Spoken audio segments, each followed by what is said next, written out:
So when you're rolling out these solutions across an organization, it's important to hit the ground running and get your employees using the solution correctly.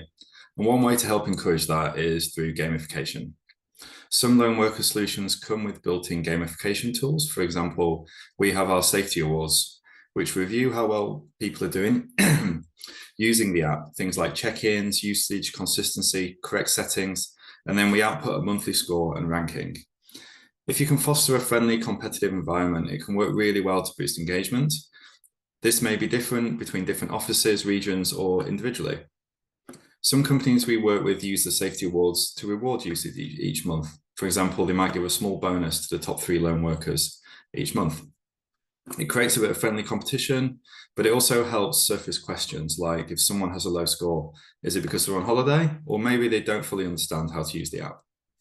It's not about penalizing people for triggering alerts or anything like that. It's about encouraging good habits, checking in on time, using the app consistently, and making sure they're protected. So gamification is really effective to boost engagement and get your staff using the lone worker solution.